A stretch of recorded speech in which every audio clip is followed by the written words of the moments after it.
In this video, I'll discuss about the powers of I. In the previous video, we have defined I as root of minus 1. So if I is root of minus 1, I square will be equal to I into I, which will be equal to root of minus 1 the whole square, which is equal to minus 1. So I square is minus 1. Now let's see what will be I cube. I cube will be equal to I square into I. I can write I cube as I square into I. If I square into I square is minus 1 into I, that is equal to a minus I. So I cube is minus I. Similarly, I power 4 will be equal to I square into I square. I square into I square. I square is a minus 1 into a minus 1, which will become a plus 1. So I is I itself. I square is minus 1. I cube is minus I power 4 is 1. Now let's see what is I power 5. I power 5 can be written as I power 4 into I, because a raised to m into a raised to n is a raised to m plus n. So I can write it as I raised to 5 is I raised to 4 into I, which is I raised to 4 into I raised to 1, which is I raised to 4 plus 1, which is I raised to 5. So I raised to 5 is I raised to 4 into I, and you know that I raised to 4 is 1. 1 into I is I itself. So I power 5 is same as I. I power 6 will be I power 4 into I square. You know that I power 4 is a 1 into I square will be a negative 1, which will be equal to a negative 1 again. Similarly, I power 7 is a I cube into I power 4. I cube is a minus I into I power 4 is a 1 again. So I raised to 7 is also a minus I.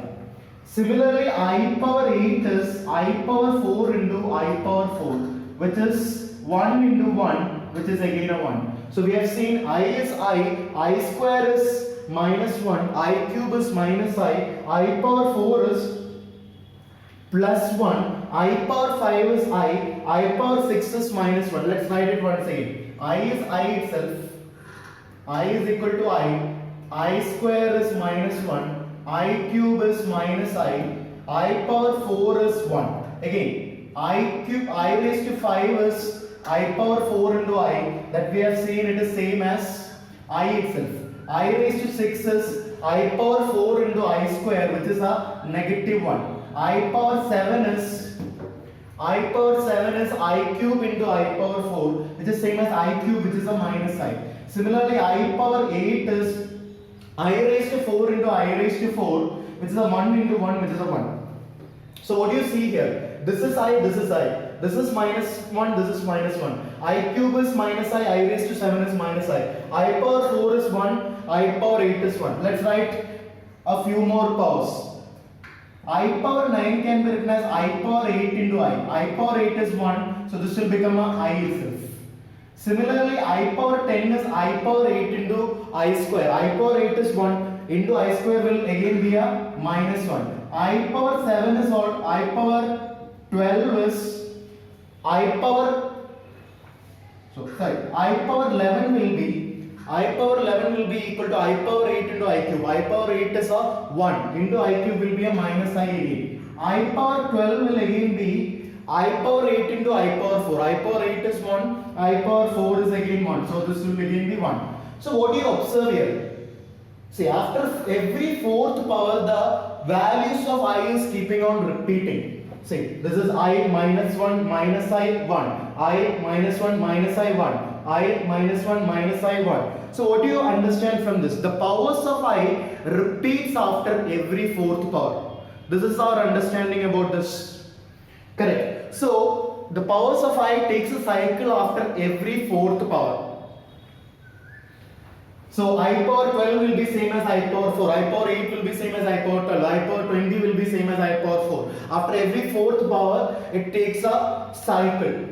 So these are the basic powers of I. So in general, what can you say about this? In general, I raised to any number n. In general, I raised to any number n is same as I raised to the remainder that you get when you divide n by 4. I raised to any number is I raised to the remainder that you get when you divide that number by 4. Let's take a few examples. So I power 64. When you divide 64 by 64, what is the remainder? We are not talking about quotient, we are talking about the remainder. 64 is completely divisible by 4. Correct? 64 is completely divisible by 4. So I raised to 64 divided by 4. What is the remainder? That is, I raised to the remainder of 64 by 4 is I raised to 0. That is equal to 1. So I raised to 64 is 1. Let's find I raised to 73 is equal to I raised to the remainder that you get when you divide 73 by 4. Remainder of 73 by 4. The remainder will be 1 because up to 72 it is divisible. 1 will be left. So this is same as I raised to 1, which is I. So I power 73 is same as I itself. Now let's find a few more.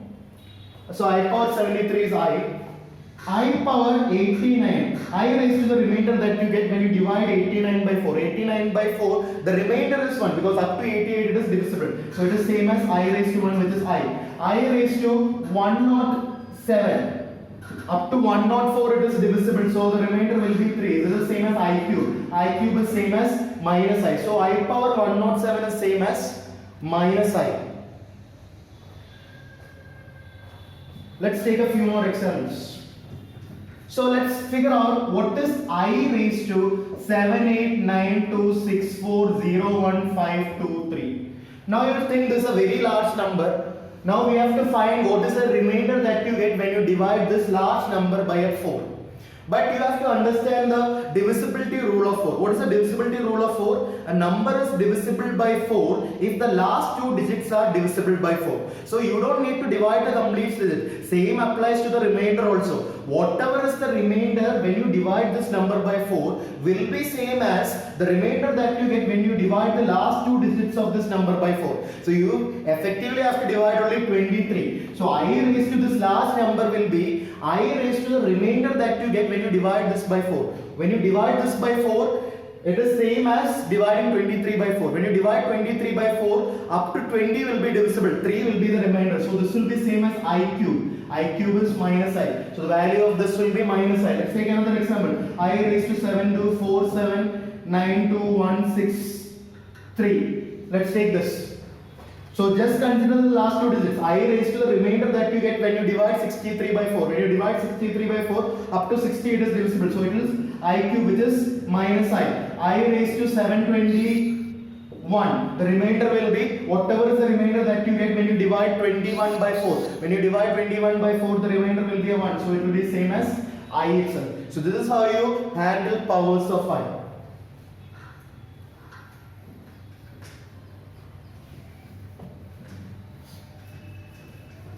Let's take up a few more questions on powers of I.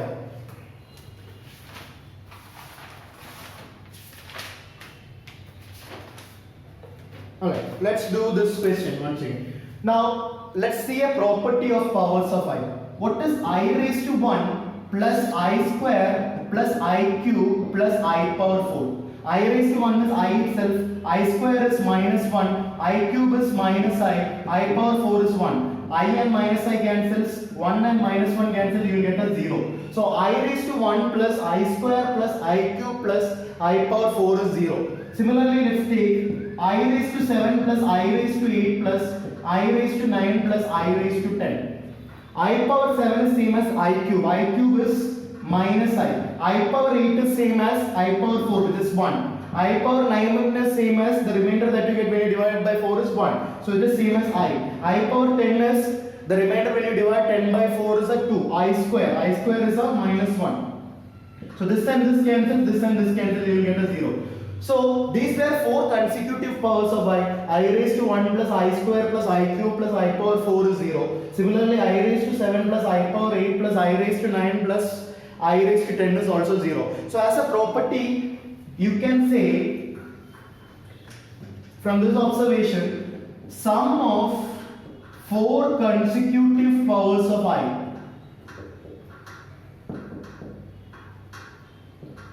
is always 0. Sum of 4 consecutive powers of I is always 0. Very important property. Let's take an example. So if the question is find the value of I raised to 1001 plus I raised to 1002 plus I raised to 1003 plus I raised to 1004. These are 4 consecutive powers of I. You don't need to waste time dividing it and finding the remainder. You can surely write the answer as a 0. Because any 4 consecutive powers of I, if you take the sum of it, the final value is bound to be 0. So this value will be 0. So sum of 4 consecutive powers of I is 0. Very important property. Now let's take up a question which was asked in IIT JEE based on this topic. Let's find sigma k is equal to 1 to 13 I raised to k plus I raised to k plus 1. I raised to k plus I raised to k plus 1. So what is the meaning of this? If you start decoding, basically sigma notation, you know basic sigma notation. K will start taking the value from 1. When k is equal to 1, this term will be I power 1 plus I square. When k is equal to 2, this term will be I square plus I cube, etc. It goes on. So this is basically, I can write it, I'll show you 2 methods to solve this. If I write it into 2 parts, this can be written as sigma k is equal to 1 to 13 I power k plus sigma k is equal to 1 to 13 I power k plus 1. I can split it into 2 sigma notations like this. So let's start putting the value. This is I power 1 plus I power 2 plus etc. plus I power 13. This will be the value of this. Plus, when you start putting the value here, this will become I square plus I cube plus etc. plus I power k plus 1. That is 13 plus 1. That is I power 14. So the question is basically the sum of this. You know that 4 consecutive powers of I will become 0. So I raised to 1 plus I raised to 2 plus I raised to 3 plus I raised to 4 will be 0. Likewise, up to 8 will also be 0. Up to 12 will also be 0 because those are 4 continuous powers. So what will be left here? What is left here is just an I raised to 13. Because we have seen 4 consecutive powers is 0. I raised to 1 up to 4 will be 0. 5 up to 8 will be 0. 9 up to 12 will also be 0. Now what is left alone is a I raised to 13. Plus what is left here? An I square plus I cube plus etc. plus I power 14 is left here. Now when you see this, see any 4 consecutive powers, 2 up to 5, 2, 3, 4, 5 will become 0. 2, 3, 4, 5 will become 0. 6, 7, 8, 9 will become 0. 10, 11, 12, 13 will become 0. So 4 powers will become 0. What is left? What is left? What is left is just the I power 14. So I power 13 will be left from here and an I power 14 will be left from here. Because from I square up to I power 13 are 3 sets of 4 continuous powers. 2 to 5, 6 to 10, no, 2, 3, 4, 5, 6, 7, 8, 9, 6 to 9 and 10, 11, 12 and 13. Up to there it will become 0. So what will be left in this set is I power 13. What will be left in this set is I power 14. So basically it zeroes down to I power 13 plus I power 14. What is I power 13? What is the remainder that you get when you divide 13 by 4? 13 by 4 remainder is a 1. So it is same as I power 14 is same as I square, which is a minus 1. So the final answer is I minus 1 is a final answer. This is a previous year IIT JEE question. This is one approach to it. Let's see another approach to the same question.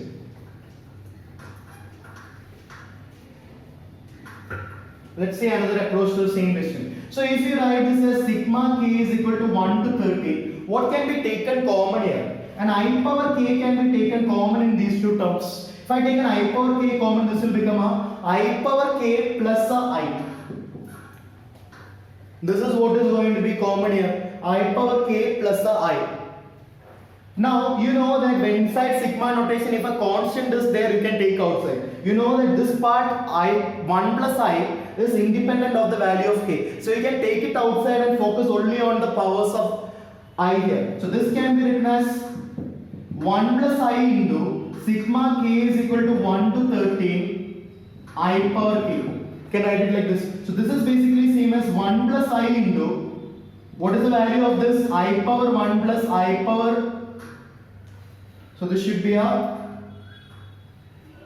I power 1 plus I power 2 plus etc. plus I power 12 plus I power 13. This is what you get. You know that the 4 continuous powers will become 0.